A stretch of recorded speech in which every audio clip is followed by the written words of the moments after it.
My name is Paul Bedford. Technically, I'm Dr. Paul Bedford. I have a PhD in behavioural psychology applied to fitness and leisure environments. And Rob asked me to come and speak today. Who's seen me speak at this event before? Okay, so for those who haven't seen me speak before, this is all new. It's all new content, because there's only about 4 of you. No, there's some of the content I use each time I present, and a lot of the content today is new. But I want to go through quite a lot of things in quite a short period of time. So, I don't know why it's got that as a coffee break. That's me. Am I going the wrong way? So, just scene setting. These are some of the clients that I work with around the world. Some of them you'll recognise, like some of the iconic brands like Gold's Gym. Some of them you won't, or you might recognise the Gym Group in their old branding. Not worked with them since they've rebranded. But there are places on here like Third Space, Keep Cool in France, Fitness 24/7, which is in 5 different countries. And I spend the majority of my time doing research and then doing strategy development for businesses to help them keep their customers for longer. I've been in the industry 33 years. I started as a gym instructor in my local YMCA, worked my way through, spent 14 years training people to be personal trainers and gym instructors before moving into more of an academic career. Thought I was going to work in a university, didn't work out, I didn't enjoy it, they didn't want me. I started my own business 20 years ago, which in its early forms had a different name, but for the last 20 years, basically, all I've been doing is helping operators keep their members for longer. That's all I'm interested in. I'm not the person who gets new members to come through the door. I don't do the marketing, I don't do the advertising. I do the bit once they've come through the door or agreed that they want to use your facilities, your clubs. I'm helping design these journeys, these interactions, and I'm measuring all of that in order to see how well that's performing. And there are people in this room that I recognise as existing or previous clients, and there are people who I've not seen before. So, but there's a whole range there. I'm fortunate enough that I've now done over 200 international presentations. So those aren't the ones in the UK, that's with travel, in 33 different countries. That will go up shortly. I don't speak in any other language. I barely speak English. The thing that I'm probably most well known for is this. With the data that we have from as early as 2002, right the way through to data we've been analysing this week, we've been able to take that data, and we are talking about 6.5 million member records from over 5,500 clubs. We've been able to analyse that data and work out what are the things that have the biggest impact on your long-term member retention. And the biggest thing that has the long-term effect is visit frequency. So these are in order of importance, because actually if they don't turn up, it doesn't matter how nice your club is, how good your staff are, what equipment you've got, you have no way of influencing them long-term. So you'll hear me talk a lot about visit frequency, and I'm going to talk about that today, both in a very big scale, but also at a club level, studio level, small gym level, to share some data we've got recently. 3 ways you can grow your business. You can either sell more memberships to more people, which is a very common approach within the fitness industry. You can increase the price that members pay each month, which if any of you have to compete alongside David Lloyd, you will know they did at the beginning of the year. And they did it very successfully, raising their fees by about £30 per member per month. They just put it up in one go. Everyone's paying 30 quid more. Did they expect to lose people? Yep, they expected to lose people. However, the 20% of the people they lost were made up for the fact that 80% of the ones that stayed paid £30 more each. So they had less members with more money, and since that time have grown back to the same membership base at the new price. So sometimes it's actually worth getting rid of a few members, not that I would suggest that, but having a better price point. The other thing you can do is you can sell more things to those members who've already bought. Now, the bit that I'm interested in sell more is sell more months. Can you get more months of payment out of people before they leave? And there's lots of different tactics and strategies to do that. Now, some of you are familiar with the churn formula, and I want to point something out because something was shouted out at an event I was attending recently, and I want to put this to rest. And we did a video on it. It came out today, just coincidentally. But many of you use this churn formula.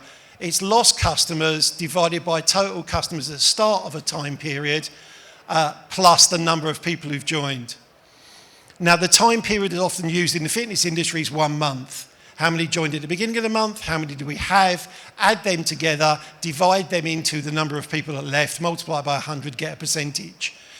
And then it's reported as an attrition percentage. The only issue I have with that is it includes sales. So it's not actually a measure of attrition, it's a measure of churn. Of all the members you have, how many have left this month? It also doesn't tell you how long they stayed, which is, I suppose, my biggest bugbear.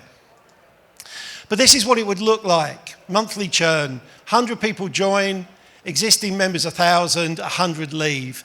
If you do the calculation, that's a 9% churn rate. That's okay, you could live with a 9% churn rate. Most online SaaS companies are looking for something under 2.5%.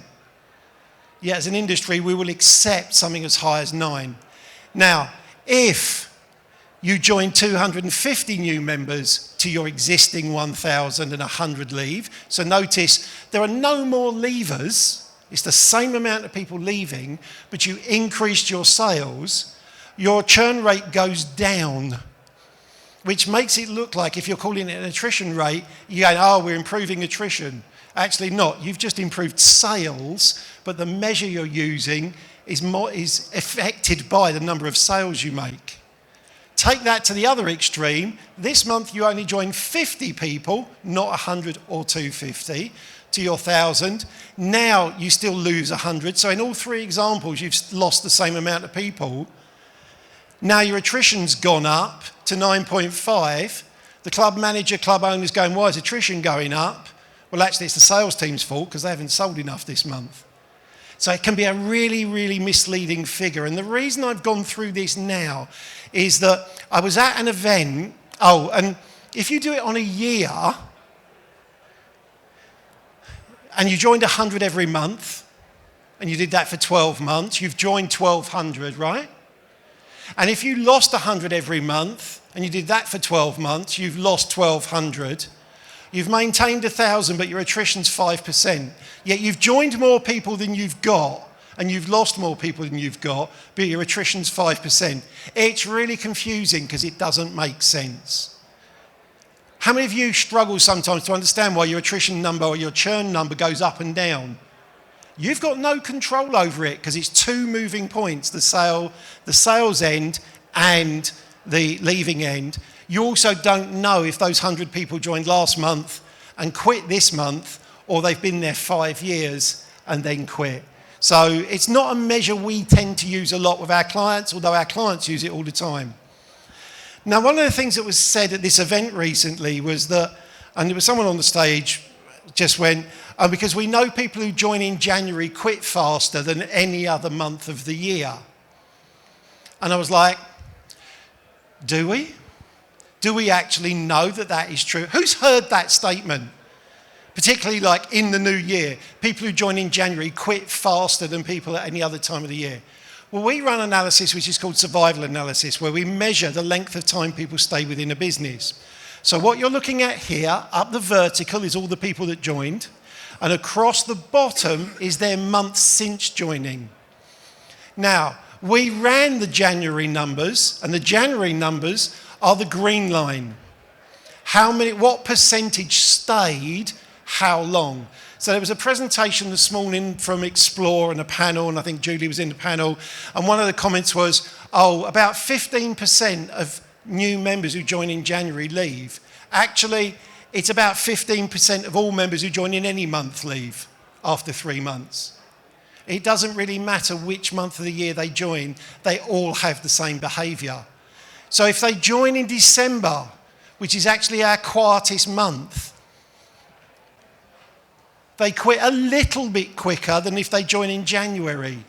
But actually, if they join in June, and this was a data set we took from 2014, excluding COVID, up until the end of 2023, because we haven't got a whole year for 2024 yet. So, and it's got about, I think it's got about 5.5 million records in it of people that have joined.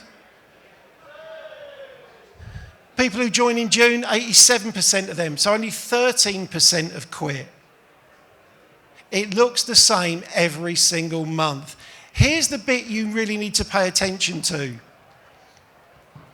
In January, of all the total joiners, actually it wasn't 5 million, this was I think a 250,000 sample, 76,000 members joined. It was double the amount that had joined in any other month. It was double, more than double the amount of people joined in January than any other month. So of course, by the time you get to March, if 15% of those members who joined in January quit, it's a bigger number than those who joined in February, because it's about 30,000 and 30,000 and 30,000. So the only reason your attrition goes up in March is because you joined more people in January, not because they're quitting faster. The same people are quitting at the same rate, there's just more of them. But it does play havoc with your attrition figures. Because you're going, oh, what's happening to churn? It's going up and down. Why is that happening? It's something that happened months ago. So we're constantly looking at this. So for us, retention is always about how long people stay. Retention's not the opposite of attrition. Sales is the opposite of attrition. Number of people that join, how many months do they stay, how many people quit.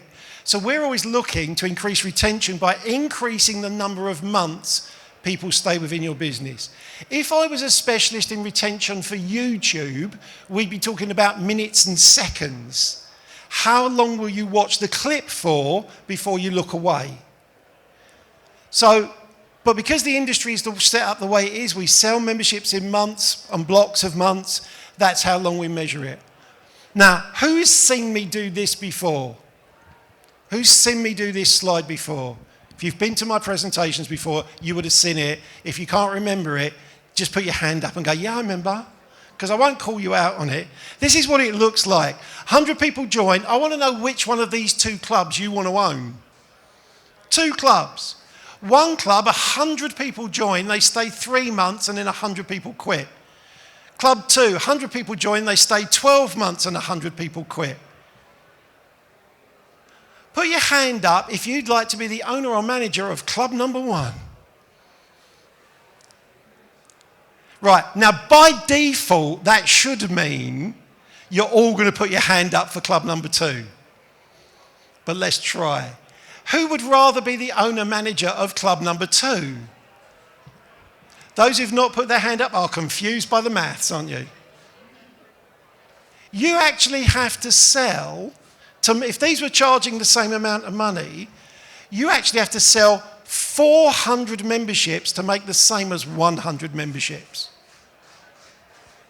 You have to sell 300% more memberships to make the same money. How hard at the moment is it to get new members? Why aren't we trying to keep our members for longer? I had an interesting thing yesterday. I was at an event, I was attending, it was a big marketing event, and they were talking about attention and persuasion. And they said, you may or may not have noticed politically now, political parties do not spend money on trying to get people who previously voted Labour to vote Conservative or Conservative to vote Labour. All they do is spend their money trying to get you to get out and vote for the party that you voted for. That's where they've changed, because they know, actually, if we get the people that do vote for us to come out and actually take action, it has a bigger impact than trying to get people to swing. Here, what would you rather have? 100 people that stayed for 12 months or 100 that stayed for 3 months? Well, you've answered that. So retention is not the opposite of attrition. I've mentioned this curve before, survival curve. This is what we run on all the businesses we work with. And it's useful for you to understand this because you're going to see a few of these to help explain what's going on. So as I said, up the vertical is the percentage of members. Let's in this example just say that's 100 members. You've got a club with 100 members. Across the bottom is the months since joining. That's not January, February, March. It's month 1, month 2, month 3, month 4, and so on. I've put a black dotted line at 12 months so you can see where they are at 12 months. And in this example, it's 41% of the members stay 12 months. I've also put in a red horizontal line, which is the lifetime value line. It's the average length of stay. And in this club, the average length of stay, average being the median, 50% of people stay 10 months. So they're not even staying through the first year. Now just bear this in mind. Everything under the line is money. So the shape of that curve is really important, because the higher it stays for the longer, the more money you make. The red line coming down just is a drop line indicating where that is in months. 3 clubs all have the same 12-month retention. They've all got 36% of the members still there at 12 months. So they had 100 join, and after 12 months, 36 are still left. Which one's the most profitable? Top line, blue one, because everything under the line is money. That's where so if you had a 12-month contract, or they paid 12 months in advance, for each person that did that, you'd have a dead straight line to 12 months and then a cliff. And so you can then track to see what's happening. Because if you're a club owner and you've got 3 clubs and you go, which one of my managers do I bonus this year based on retention? Actually, these 3 are all performing the same. But the revenues would be different. In fact, the difference, if I do it in dollars, and I leave it in dollars because I work a lot in America, and they freak out if I use pound signs or euros or any other currency. They're like, what does that mean? I just go, just change the symbol. Yeah, but what's the conversion rate? And I'm like, it doesn't fucking matter. So we leave it in dollars. Club 1 generated for 1,000 members paying $50 a month. Club 1 in 12 months would generate $429,000. Club 2 would generate $357,000. And Club 3 would generate $310,000. But they've got the same 12-month retention. This is why we get employed by operators to go in and look at their clubs. And then we split their clubs by age, by gender, by membership type to show what factors are performing the best. So one of the things we've noticed since, and you can tell me if it's true within your clubs still, is post-pandemic visit frequency changed. It also increased in one particular group. So visit frequency is up overall. But one of the things we noticed were more people were buying their memberships of health clubs close to where they live rather than when they work, although that is starting to change back, because people were spending Friday at home, Saturday at home, Sunday at home, Monday at home, maybe going into work Tuesday, Wednesday, Thursday. I've heard that sort of irreverently called twats. Tuesdays, Wednesdays and Thursdays. Those are the people who come in and they're twats. But also many people who buying memberships near their work preferring to do pay-as-you-go. Because if I'm only coming in on 3 days a week rather than 5 days a week, the chances of me working out it might only be once a week. I'll pay a bit more, but won't commit to a membership. So we saw a big change in how people were committing to making their payments. Now this is what we did following up from the end of 2023, going back to the end of the pandemic. We looked at data from 1.1 million members. That's a big enough sample, and it was on 550 odd clubs. Now, what we looked at was we measured all the people that made it through the first 12 weeks. If they dropped out before, they were dropped out of the study. So they had to still be there after 12 weeks. The red segment are people who are already coming less than once per week after the first 12 weeks. So they might have visited 9 times in 12 weeks. That's how you come less than once a week.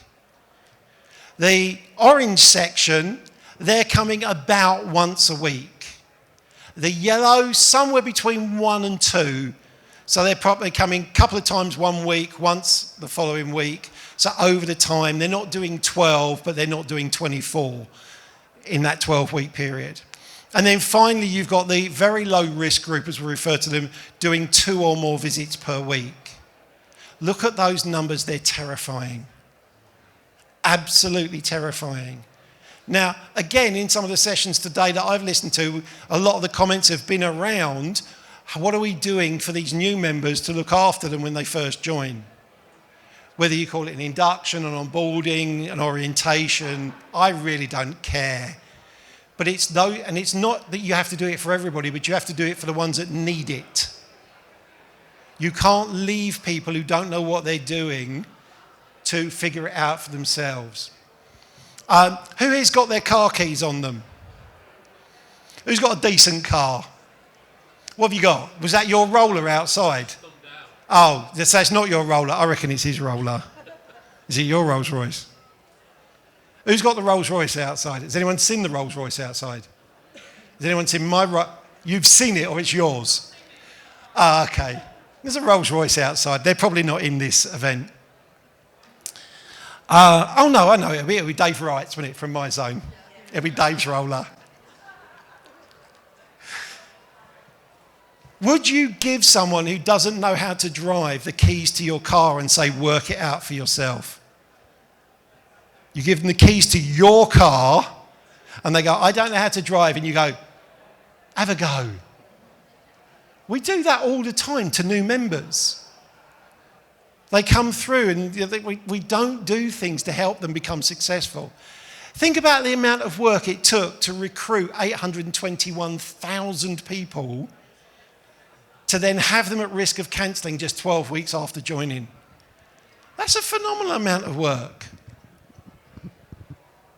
Now, you may have seen it. I've seen it in the data. I've seen some reports out saying people are visiting their gym more often than ever. Yeah, this group. That percentage of people who used to come 2 or 3 times a week are now coming 5 times a week and sometimes twice a day. So the really committed are coming more frequently and more often and more times per day, yet this group hasn't shifted at all. So for me, it's a little bit misleading when we're seeing more people working out. More of the people who work out anyway, and actually in terms of retention, we don't have to worry about, because they'll come even if the lights aren't on. Now, in terms of visit frequency, what we were seeing in our data across which days of the week did people train or come into the club, it was heavily loaded. The red one is Monday, Tuesday, Wednesday, Thursday, and this is weeks, the first 4 weeks. It was heavily loaded early in the week. What we saw post-pandemic was it was actually more heavily loaded midweek, because a lot of the businesses we were looking at, their businesses are where people work, not where they live. And so what we were seeing is also where clubs were people where they lived, this was an inverted U. It was busy Friday, Saturday, Sunday, Monday, and almost created a curve where it was high at the beginning of the week and high at the end of the week and shallowed out. We even saw operators struggling with their evening classes because the numbers had dropped because people weren't coming into work and then training after work. But the weekend classes you couldn't get into. Oh, that's telling me I've got 10 minutes. This is going to be quick. How does it differ by single and multiple discipline studios? That is a single discipline studio's risk relevance in the first 12 weeks. Some of the clubs we've looked at, 92% of their members have gone, or the people who, I'm not even going to call them members because a lot of studios don't have a membership structure. They sell pay as you go. But 82% of them were not visiting once a week after the first 12 weeks. That's scary. Now, again, I see figures from all over the world and I see reports that are saying studios are growing, we're selling more. They tend to be the franchised studios that have lots of investment from private equity, and they're opening more franchise-based studios.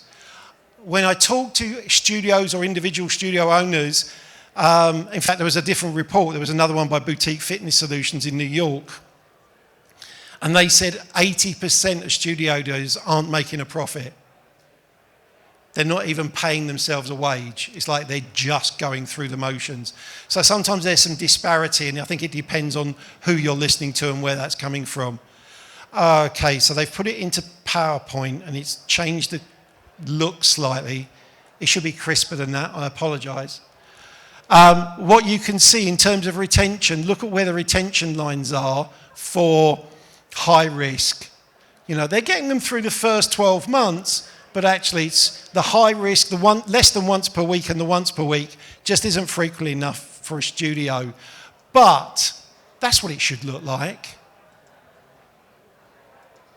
I'm going to just try, I don't know, let me just try and do it on there. So this is so what we see is, sorry, the thickness has thrown me. I'd never thought I'd say that in my life. Anyway, if you can get them to come twice per week, I'm going to point it out on this one, so I hope you can see it. If it's crossing a line here at 13 months, and you can get them to come twice per week, you add an extra 4 months. So moving from once a week visiting to twice per week, you add 4 months extra of membership.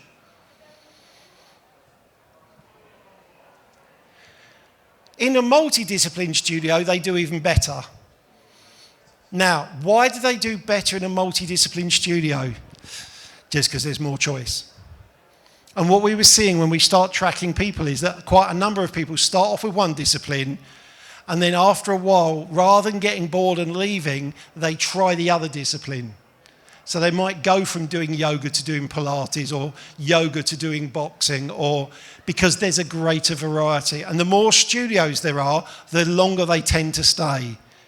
And so you're starting to see businesses, or I see these businesses in America where there are multiple discipline studios as a studio business. They might have 4 studios, one does HIIT, one does boxing, one does yoga, one does Pilates. And I can tell you this, Pilates and yoga are almost bulletproof in terms of retention, particularly reformer Pilates. If you put reformer Pilates in and you have the space to do that, those people come regularly, stay, don't leave. It's something about the nature of the activity, but also the nature of the people who want to do Pilates.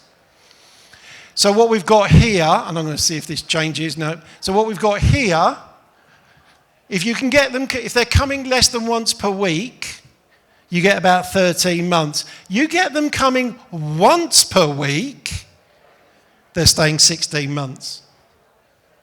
So less than once a week to once per week, you get an extra 4 months out of them. Get them to come at least twice a week, and that goes all the way up to 19 months. You get an extra 7 or 8 months out of them. So visit frequency is really, really important in terms of driving retention. Small footprint gym saw a smaller risk in terms of membership, but it's still 67%. That's still too many people at risk after the first 12 weeks. This is where I thought it would be. In a small footprint gym, getting them from less than once a week to once a week will add 3 months. Who could do an extra 3 months worth of membership out of each member? Out of, in this example, 67%, which was 497,000 people, times 3 months, times your monthly fee. That was a big sample of independent gyms. Yeah, go on.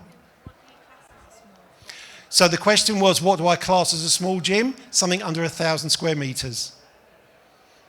That's how I do it. I literally just do it by square meterage, because the challenge I have is when people start going, we're a premium club, or it's like, you think you're a premium, but you don't charge premium. And when I look at it, so I tend to do it by things that are actually measurable. Yeah? How many members in 1,000 square meters? That can vary from, in some studios, could be 200. In a club, it could be 1,500, maybe a few more. Has anyone got 1,000 square metre gym? Yours is bigger than that, isn't it? Much bigger. What's yours, Rob? About 1,000. Is that both buildings or the main building? Both buildings, okay. So 1,000 square metre. I would have thought yours was bigger than that. How many members you got? 711. So it's going to be somewhere around 1,000 members. Your facility would hold 1,000 members as long as they didn't all come at the same time, right? Yeah. So that's what I'd be looking at, 1,000 square metres. 1,000, yeah. Super premium. Now, there was a couple of people here today, and I don't know all of you, so I don't know the type of business you've got. But there was someone here today from one of what I would call a premium independent. But I do work with a super premium, so we're talking £600 a month membership. Yeah, super premium, and it is beautiful. And I don't park my car anywhere near the car park. I park where the staff park, so it doesn't look out of place, and then it still doesn't look great. Only 42% of their members are at risk. Why? Because they do a lot more to actually onboard their new members. Lots of things for the experience on the onboarding. And in terms of length of stay, it just goes way out. It goes way, way out in terms of how long people stay. Latest research on secondary spend. So we've been doing this. So in some of the businesses we work with now, we are able to correlate the member ID with the amount they spend in the club as they pay with their card. And in one operator, we've actually got digitally we've got it, every till receipt. So we can look at exactly what they bought, which is a bit too overwhelming. But with the sample with some of these clubs we're getting is like 100,000 that we could link. 4% bought personal training. Now, I know they're not here, but my understanding is, David Lloyd, it's about 2%. About 2% of their members buy personal training. And if you think, and this is how I think of it, David Lloyd's members are probably the top 5% of earners in the population. Only 2% of that 5% buy PT. So if you're doing better than 2%, you're doing well. Is anyone doing well? So that's a no. I'll take it as a no because you're not doing PT. 43% bought food and beverage. 9% bought Pilates, which tended to be reformer. So Pilates is an add-on rather than included. And 12% bought additional yoga, which tended to be hot yoga or small group yoga, very focused on the people in front of them. So almost one-to-one yoga. And in this example, we also had 1% bought golf. Golf was a simulator. It wasn't golf course. So they had a room with a golf simulator. I think that was a personal investment from the owner rather than a specific device for the retention of members. In terms of secondary spend, what do we see? Secondary spend goes up the longer someone is a member. And in fact, it rises more steeply after 6 months. After 6 months, people get into the habit of spending their money when they come to the club. They get into the habit of buying a coffee, having a juice, pre-workout. They get into that routine, whereas in the early stages, they tend to come in, leave, come in, leave. We also see here that the biggest spend is in the people who visit most frequently. And in fact, if you can move them from less than 1 visit a week to 1 visit a week, you double the amount they spend. This is a double, double, double. Every time they come 1 extra visit, they double the amount they spend. So getting them to visit, getting into the routine of visiting, same day, same time, is really, really powerful, both in driving retention, but also secondary spend as it relates to that retention. Okay, I didn't think it would look like that. 10% of, I'll just go through it. 10% of people bought personal training at point of sale when they joined. 30% of people bought personal training at months 2 to 5. 60% of people who bought personal training bought it after month 6. The ones who bought it at point of sale either knew they wanted it or were sold it in a convincing way. Those who bought it in months 2 to 5 wanted personal training, but wanted to window shop the trainers before they chose who to train with. They didn't want to be allocated a trainer. They wanted to have a look around the room, see who was training, who was behaving, who stood there and could just about count to 10, and who actually knew what they were talking about. The 60% who bought after month 6, we refer to these as last throw of the dice. Their comment, not ours. They've got 6 months in, they're not seeing the results. Maybe if I get some personal training, I'll get some results. So if I were David Lloyd, the biggest focus I would have is on their existing membership base, people who'd been there 6 months, were visiting low frequency, not getting their results and target them for PT. Because they're the ideal client. They're already a member, they've already been coming enough to stay a member, but not frequently enough to get any results. So I would focus on that. And that's what that basically says if it wasn't blown up all over the place. In terms of, again, if you took that on the sample that we had, you know, if you did it, I'm not going to go through it now. But again, PT income doubles and doubles and doubles with every visit. So the more PT they buy, the more they visit, the more they buy over time. So I'm not talking about they end up doing 20 sessions a day. They end up buying more sessions over time. Small group training, those people who don't come very frequently never really get into or buy small group training. People who only come once per week never really get into or buy small group training. But as soon as you get them above once per week, they buy it really frequently. They almost see small group training as I must come twice a week product.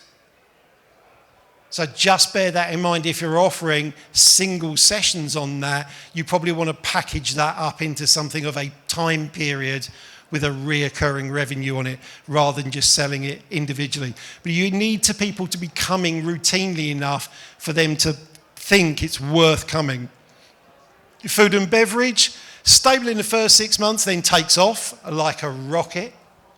If you've got food and beverage, it's this routine of going there and getting into the habit of buying and buying and buying. Who here goes into the petrol station and buys extra stuff in the petrol station?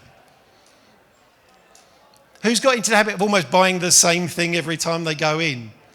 I do it when I go to the airport. I go to the airport so frequently. I'm in Wagamama's and I know the menu. I go into the airport. I know I've got to be there a certain time. I clear customs. I go into Wagamama's. I have my food.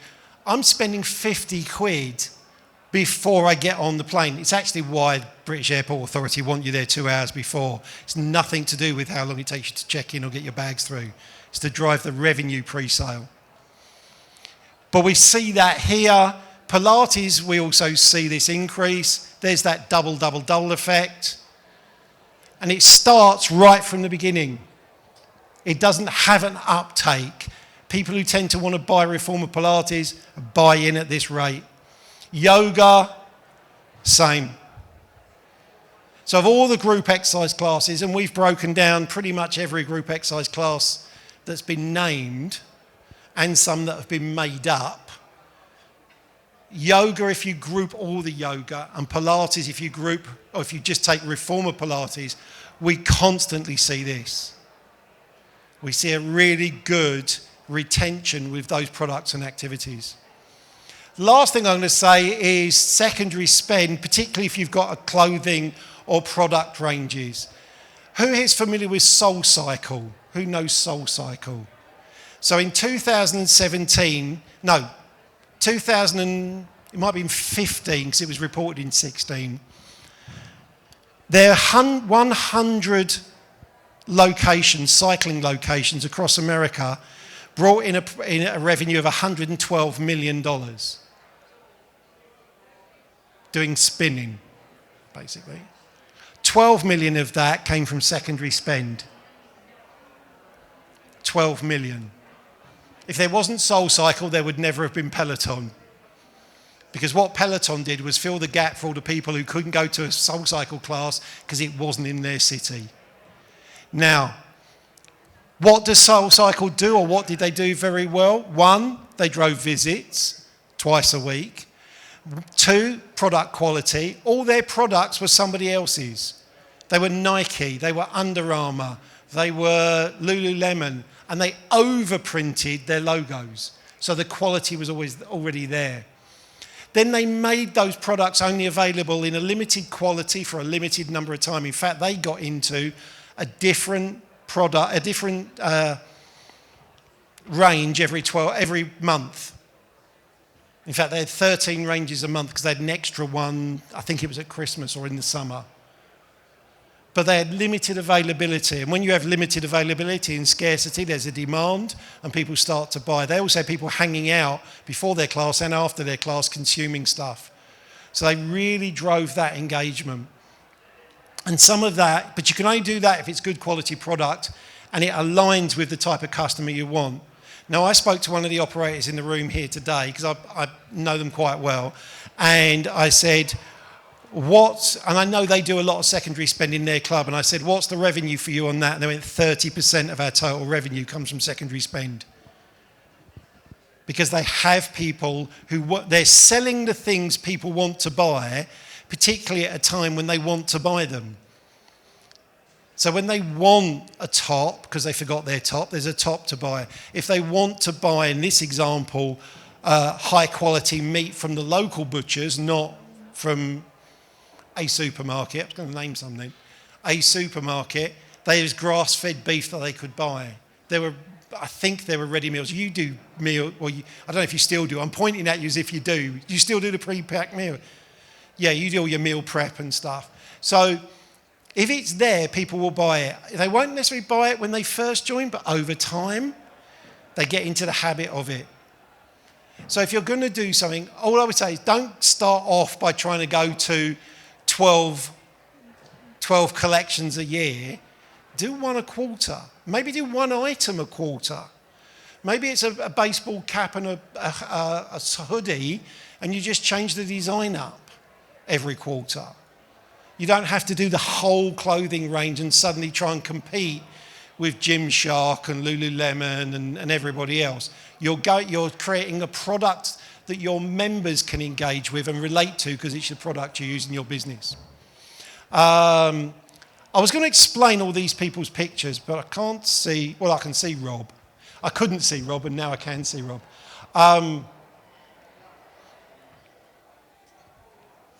Just trying to think, these are all speakers. Does anyone recognise any of these speakers? Okay, let me tell you who they are. So top line, Brian O'Rourke, Chris Stevenson, Bill McBride, Molly Kemmer, Adam Zaitsev. Who's ever heard of IHRSA? The International Health and Racket Sports. It's the biggest trade association in America. It's now rebranded to the Health and Fitness Association. All of them were board members or the chairperson of IHRSA. Then you've got other people here from Germany. This is Dr. Niles Nagel. Dr. Niles Nagel, lovely man from Germany, head of the German Fitness Association. Talks very German. It's lovely to listen to. He came and spoke in the UK and introduced us to the concept of health seekers. He did a whole presentation on this idea of health seekers, people who are looking to improve their health long term. And he came and he did that in 2016. Shai's from Israel, JT's from Australia, so is Amanda, so is Emma Barry.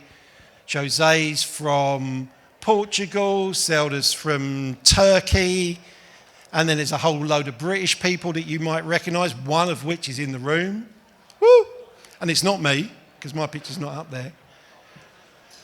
Guy Griffiths, Lexi Griffiths, mother and daughter, mother and son. They're not related.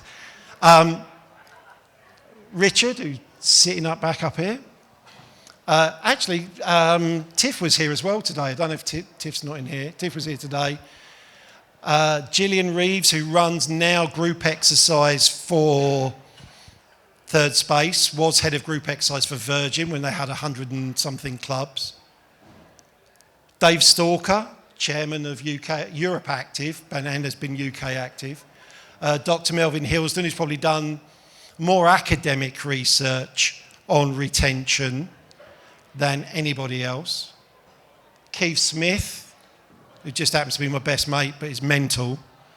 And you can see that from the picture. Aaron Williams, who's no longer in the industry, but is the only person I consider to be a genius within the fitness industry, was talking about the importance of racks and lifting and how it would affect the fitness industry in 2012. 12 years ago, he was saying, you need to look out because lifting is going to become a really big thing. He also predicted boutiques, but he's no longer in the industry. All of these people have spoken in the past at an event called the Retention Convention. They didn't do it all on one day. This was over like 9 different events. So usually it's a five speaker event. And we've not done it as our own event for 2 years. But we've decided to do it again. Haven't we? Scott, can I got Lecton. Oh, he's going Lecton. There's a number 3 is the one that's working if you want a handheld. He's going to go Lecton. He needs, you can see he's been on the piss already. He's like... Is it working?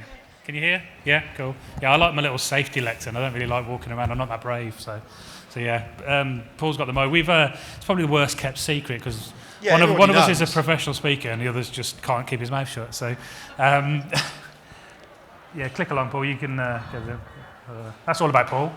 And there we go. So I spoke earlier about how I like to do things bigger and better. Paul approached me at the beginning of the year, said, shall we do something? And it was a similar conversation to you, Kat. I said, fuck it, let's do it. So we're really excited. In the winter conference on the 5th of December, we'll be coming back here co-hosting for Paul and Paul's retention convention. So it's going to be a huge day.